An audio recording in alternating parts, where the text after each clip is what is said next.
Сәлеметсіңдер ме 4-ші сынып оқушылары? Бүгінгі жаратылыстану пәнінен электроскоп не үшін қажет деген тақырыппен танысамыз. Оқу мақсаты әртүрлі материалдардың электр өткізгіштігін зерттеу. Бүгінгі сабақтың бағалау критерийі заряд ұғымымен танысу.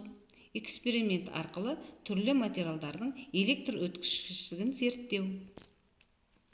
Сабақтың мақсаты барлық оқушылар денені қалай зарядтауға болатындығын және заряд түрлерін біледі. Көптеген оқушылар берілген нұсқаулықты пайдалана отырып электроскоп моделін жасайды. Денеде зарядтың бар немесе жоқ екенін электроскоп көмегімен анықтай алады. Кейбір оқушылар қандай денелер зарядтарды жақсы өткізетінін және өткізбейтінін анықтайды. Ал балалар, сабақты бастамас бұрын көңілімізді көтеріп алайық. Менімен бірге мына өлең шумақтарын оқыңдар. Қолымызды тосайық, электроскопты біліп алайық. Басқа білім тоқып ап, үйге қуанып қайтайық. Қызықты құбылысқа назар аудар. Балалар бізге Негеш хат жолдапты. Негештің хатымен танысып көрейік. Достар, мен досымның туған күнінде жүргенімде шармен ойнап көп ойнадым. Шарды қолыма үйкеп ұрдым. Басыммен де көп рет үйкеп ұрдым. Бір кезде менің шашым қатты тікірейіп кетті. Мен біраз ойланып қалдым. Бұл не деп ойлайсыңдар? Балалар, Негештің хатының жауабын анықтап көрейік.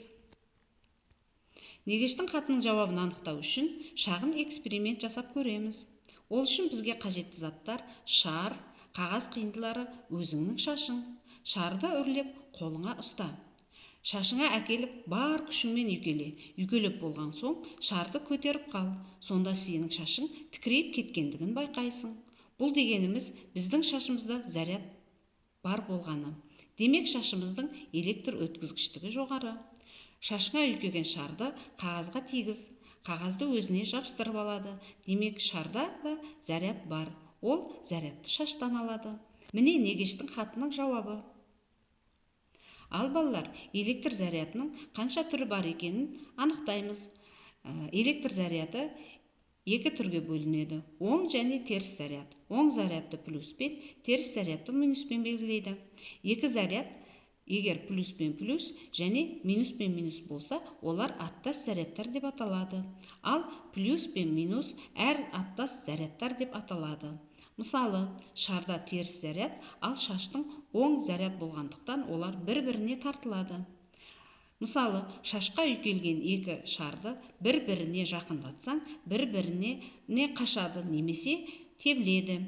Себебі екеуі де аттас заряд.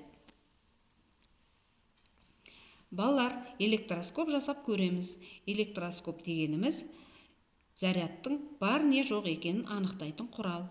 Электроскопты жасау үшін бізге мынандай заттар қажет: шыны құты, жығалтыр қағаз, яғни фольга немесе қақпақ сым.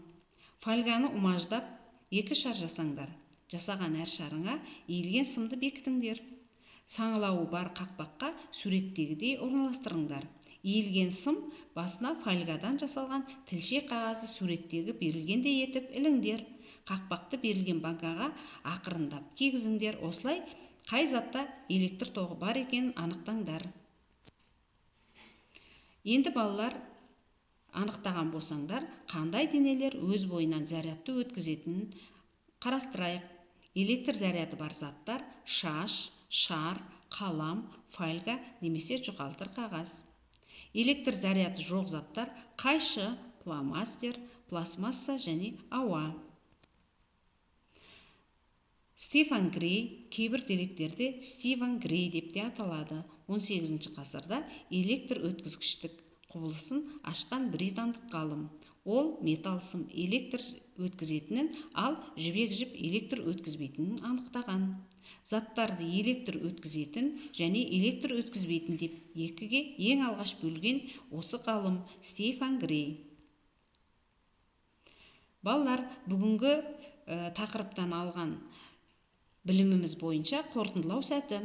Сыр сандықты толтыр атты сіздерге тапсырма беріліп отыр. Бүгінгі сабақта есте қалған 7 түрлі затты мына ұяшыққа жазыңдар. Осы аталған заттардың ішінен өзіңе ұнаған екеуін анықтап алып, солар туралы толық мағлұмат жаз.